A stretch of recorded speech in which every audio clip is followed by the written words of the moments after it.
Good morning વિદ્યાર્થીઓ, આપણે વાણિજ્ય વ્યવસ્થામાં ચેપ્ટર 2 ની અંદર ગયા લેક્ચરમાં ફ્રેડરિક ટેલરના વૈજ્ઞાનિક સંચાલનના સિદ્ધાંતો જે છે એનો અર્થ અને વ્યાખ્યા એ બે મુદ્દા પૂર્ણ કર્યા હતા. હવે આપણે જે સમજવા જઈ રહ્યા છીએ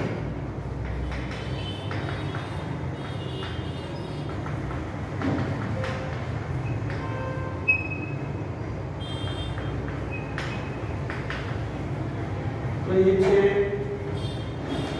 વૈજ્ઞાનિક સંચાલનના સિદ્ધાંતો. બરાબર. ફ્રેડરિક ટેલરના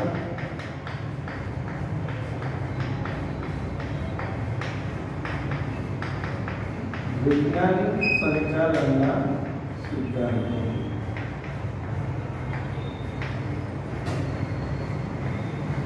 જો આપણે ગયા લેક્ચરમાં કીધું હતું કે ફ્રેડરિક ટેલર જે છે એણે વિશ્વને જે નવો અભિગમ આપ્યો, સાયન્ટિફિક મેનેજમેન્ટ, વૈજ્ઞાનિક સંચાલન જે છે કે જેઓ રૂઢિગત પદ્ધતિઓથી દૂર જતા હતા.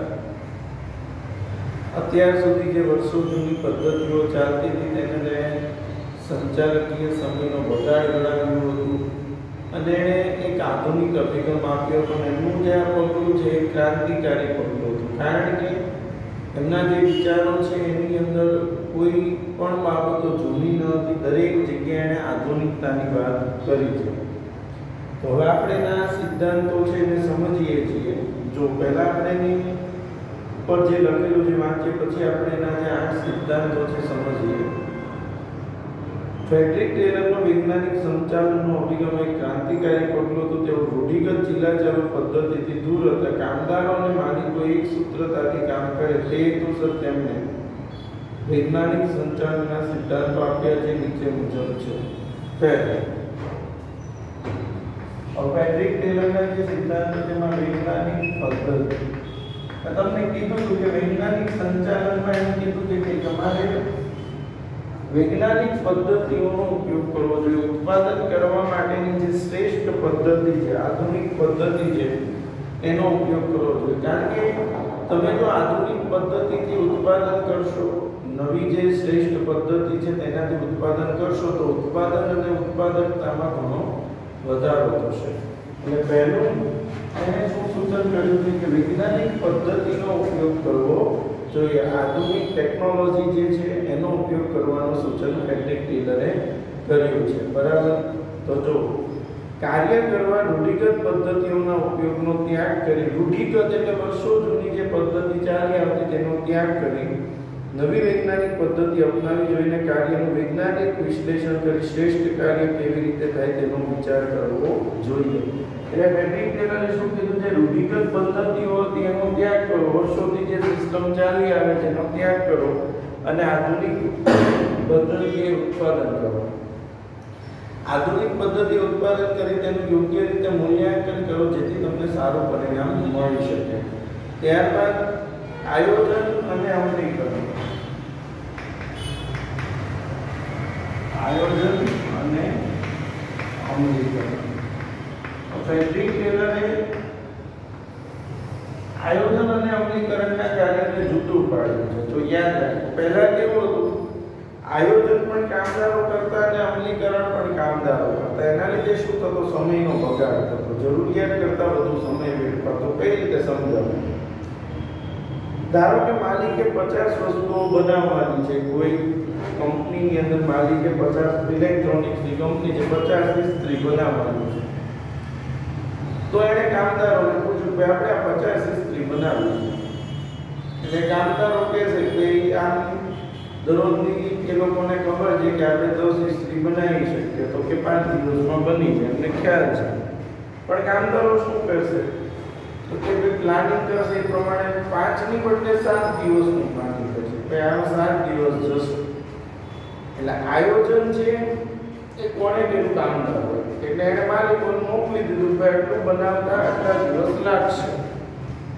અમલનું કામ પણ હવે કામદારો જ કરે. એટલે આયોજન એ કામદારે કર્યું, અમલ એ કામદારોએ કર્યું. એટલે શું થતું હતું? સમયનો બગાડ થતો, એ લોકો જે કામ કરવામાં ઓછો સમય જતો હતો એ વધુ સમય લેતા. એટલે એણે શું કીધું, આયોજનનું કામ હવે નિષ્ણાતોને સોંપો. નિષ્ણાતોને ખબર જ હોય કે કયા કામમાં કેટલો સમય લાગે અને એનો અમલ માત્ર કોણે કરવાનો, કામદાર. એટલે આયોજન અમલીકરણ જુદું પડશે તો સમયનો જે બગાડ થતો તો એ અટકશે અને કાર્ય ઝડપથી અને સારી રીતે થશે. એટલે આયોજન અને અમલીકરણ રૂઢિગત પદ્ધતિ જે હતી વર્ષો, જેમાં કામદારો જ આયોજન કરે અને અમલીકરણ પણ તેના બદલે તેના દ્વારા થતું. બરાબર.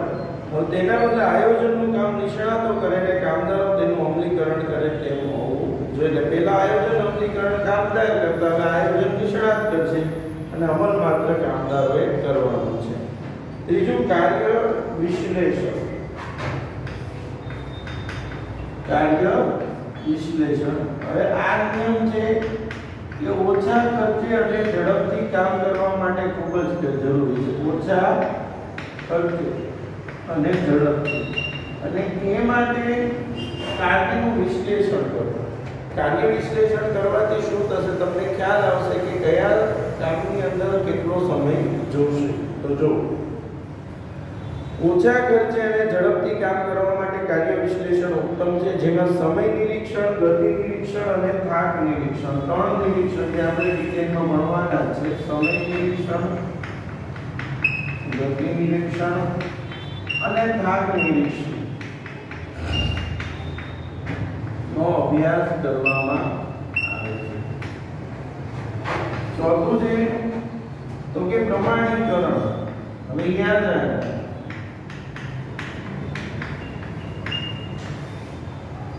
પ્રમાણીકરણ શું છે સમજો. આપણે ધારો કે ચા બનાવવાની છે, 5 કપ ચા બનાવવાની છે, તો 5 કપ ચામાં કેટલું દૂધ જોઈએ, કેટલું પાણી અંદર નાખવાનું, કેટલી ચા, કેટલી ખાંડ, બધી જ વસ્તુનું પ્રમાણિત નક્કી હોય. એ પહેલેથી જ નક્કી હોય. બરાબર છે. કેટલી વસ્તુ ઉપયોગ કરશો તો આટલી ચા બનશે. તો સમજવાનું શું છે કે પ્રમાણીકરણ એટલે પ્રમાણ નક્કી કરવું. તો જ્યાં ઉત્પાદન થતું હોય ત્યાં પહેલેથી તમે પ્રમાણ નક્કી કરો. બરાબર છે કે ભાઈ આ વસ્તુનું ઉત્પાદન કરવું છે તો એના માટે કેટલી વસ્તુઓ જોશે. આ કરવાથી શું થશે, ખોટો જે કાચા માલનો એનો બગાડ છે એ નહીં થાય. જો પ્રમાણ નક્કી ન હોય તો વસ્તુનો વપરાશ કેવો થાય, વધારે. એટલે પ્રમાણીકરણ એટલે શું, તો કે ઉત્પાદનમાં વપરાતા સાધનો, યંત્રો, દરેક વસ્તુનું પ્રમાણ, કાચો માલ, યંત્રો, દરેક વસ્તુનું પ્રમાણ અગાઉથી જ નક્કી કરવું જોઈએ. આ પ્રમાણીકરણ એક વૈજ્ઞાનિક પ્રક્રિયા છે જે અગાઉથી થવી જોઈએ. તો જો પ્રમાણીકરણ અને સરળીકરણ એક વૈજ્ઞાનિક પ્રક્રિયા છે જે અગાઉથી થવી જોઈએ. ઓજારો, સાધનો, સમય. મેં કીધું ને કેટલા ઓજારો જોશે, કેટલા સાધનો જોશે, કેટલો સમય જશે. ઓજારો, સાધનો, સમય, કામકાજની સ્થિતિ વગેરે બાબતો માટે પ્રમાણીકરણ જરૂરી છે. બરાબર છે. હવે પ્રમાણીકરણ પછી આવે છે વૈજ્ઞાનિક પસંદગી અને તાલીમ.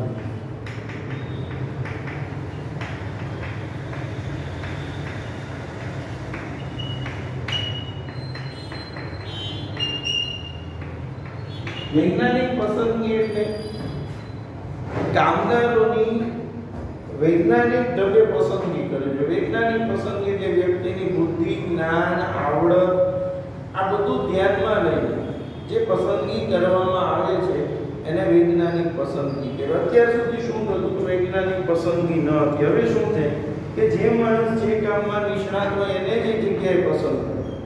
એટલે કે તમે એક તો બુદ્ધિશાળી માણસને લાવશો, આવડત ધરાવતા માણસને, અને એને પાછી તાલીમ આપો. તમે વિચાર કરો કે જે માણસ બુદ્ધિશાળી છે, કામનો નિષ્ણાત છે, એને તમે પાછી તાલીમ આપશો તો એની જે કામકાજ કરવાની સ્થિતિ છે બહુ સારી થઈ જશે અને વધારે ઉત્પાદન કરી શકશે. એટલે વૈજ્ઞાનિક પસંદગી કરવી જોઈએ કામદારોની, અને વૈજ્ઞાનિક રીતે પસંદ કરેલ કામદારોને તાલીમ આપવી જોઈએ. બરાબર. તો જો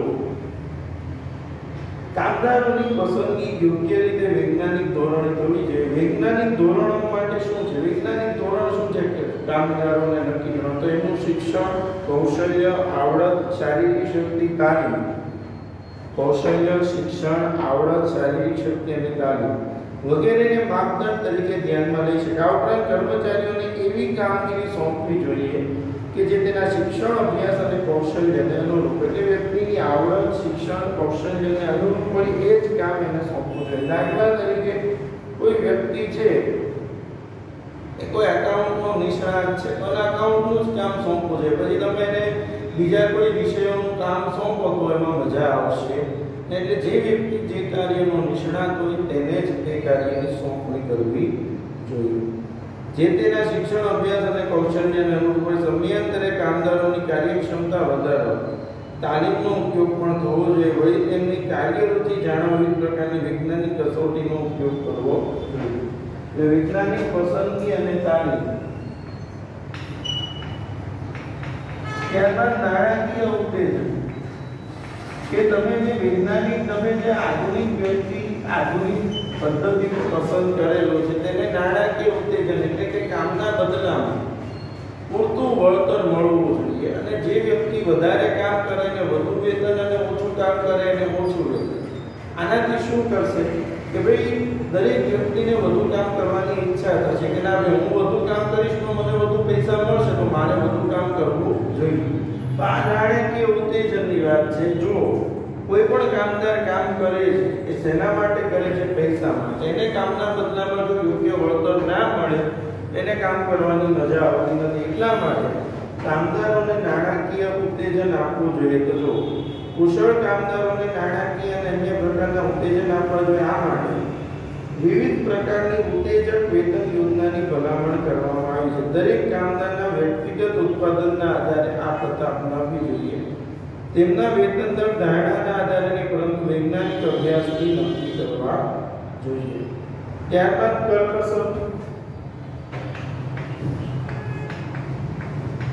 આપણને એમ થાય કે આટલો બધો આ ખર્ચો કરી રહ્યા છે તો આ કરકસર કેવી રીતે થશે? કરકસર કઈ રીતે છે? તો કે કાચા માલનો ખોટો બગાડ ન થાય. પડતર અંકુશ. પડતર અંકુશ એટલે શું કે જ્યારે વસ્તુ બનાવવાની હોય પહેલેથી એની પડતર કિંમત નીકાળો કે ભાઈ આનાથી વધુ આનો ખર્ચો ના કરવો જોઈએ. એને પડતર અંકુશ. અને પડતર અંકુશની પદ્ધતિઓ જો અપનાવવામાં આવશે તો શું થશે? પડતર કિંમત ઓછી રહેશે, વધશે ને. પડતર કિંમત ઓછી રહેશે તો કોઈ મુશ્કેલી નહીં સર્જાય. એટલે શું કહે છે કરકસરમાં?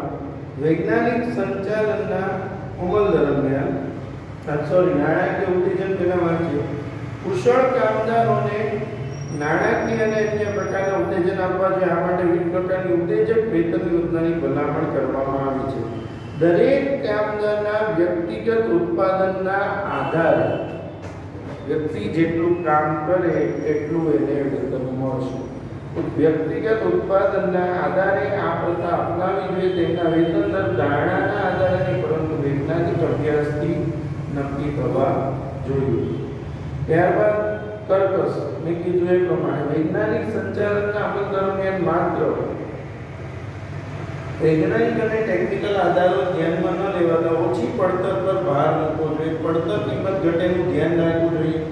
આ માટે પડતર અંદાજ અને પડતર અંકુશની પદ્ધતિ.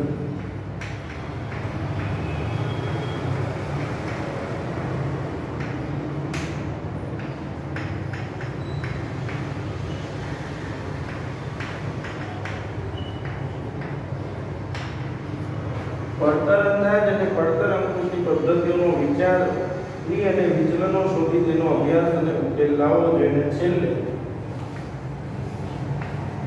માનસિક ક્રાંતિ.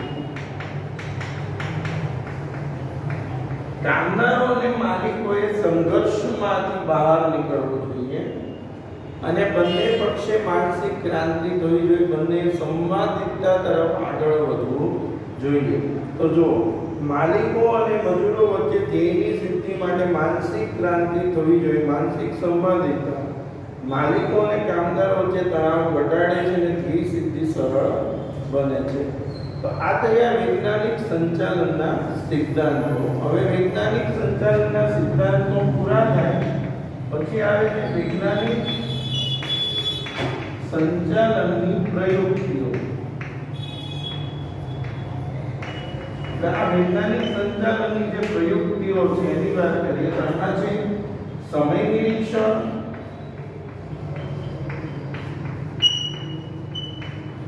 બીજું છે ગતિ નિરીક્ષણ,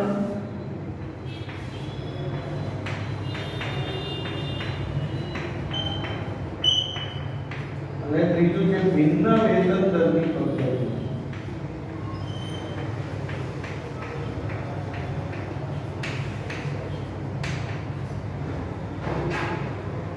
પહેલું સમય નિરીક્ષણ.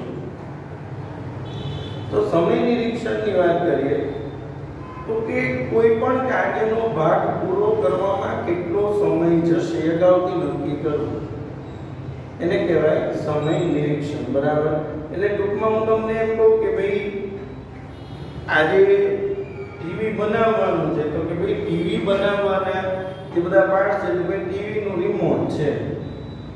આ રિમોટના જે રિમોટનું પ્લાસ્ટિક ઉપરનું જે એના જે બટન છે એની જે અંદરની જે સ્વિચ પેલી આવે છે બધી બરાબર. તો આ બધું બનાવવાનું તો કે ભાઈ બટન બનાવવામાં કેટલો સમય જશે રિમોટના? તો કે આ કાર્યનો એક ભાગ છે. રિમોટ એક આખું કાર્ય છે એનો એક ભાગ શું છે? રિમોટના બટન. તો કાર્યનો ભાગ પૂરો કરવા માટે કેટલો સમય જશે કે આ પર્ટિક્યુલર કામ જેને પૂરું કરવાનું છે તો એ કામ કરવા માટે કેટલો સમય જશે એનો જે વૈજ્ઞાનિક ઢબે અભ્યાસ કરવામાં આવે તેને કહેવાય સમય નિરીક્ષણ. એટલે જો કોઈ પણ કાર્યનો ભાગ પૂર્ણ કરવા માટે જેટલો સમય લાગે, કોઈ પણ કાર્યનો ભાગ પૂરો કરવા માટે જેટલો સમય લાગે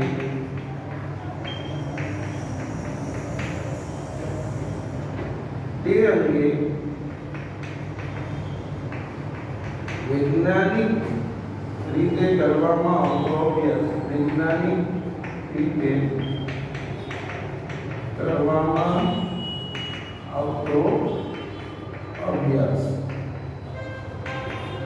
એને કહેવાય સમય નિરીક્ષણ.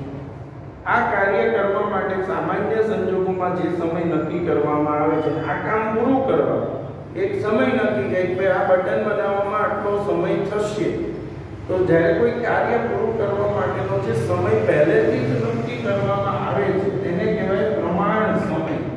કે ભાઈ આ કામ કરવામાં આટલો સમય જશે. જેમ કે આ દાખલો છે સ્ટેટનો, આ 5 માર્કનો સહસંબંધનો દાખલો આવે છે તો આ દાખલો પૂરો કરવામાં 7 મિનિટ થવી જોઈએ. તો આ પ્રમાણ સમય આપે કે આ કામ પૂરું કરવામાં જેટલો સમય થશે ને શું કહેવાય છે? પ્રમાણ સમય કહેવાય. બરાબર. હવે એને જે નક્કી કર્યું મેં કીધું એમ 7 મિનિટ, તો આ કામ 7 મિનિટમાં પૂરું થવું જોઈએ. એનો વૈજ્ઞાનિક ઢબે અભ્યાસ કરો કે આ કામ 7 મિનિટમાં કરવાનું કેટલો સમય લાગે છે એ જોવાનો અભ્યાસ, આને કહેવાય સમય નિરીક્ષણ. આ કરવાથી શું થશે? કર્મચારીઓ એક લિમિટમાં એક સમય મર્યાદાની અંદર કામ કરવા પ્રેરાશે અને એ સમય મર્યાદામાં જો કામ કરવા પ્રેરાશે તો બધું જ કાર્ય સમયસર અને યોગ્ય રીતે પૂર્ણ થશે.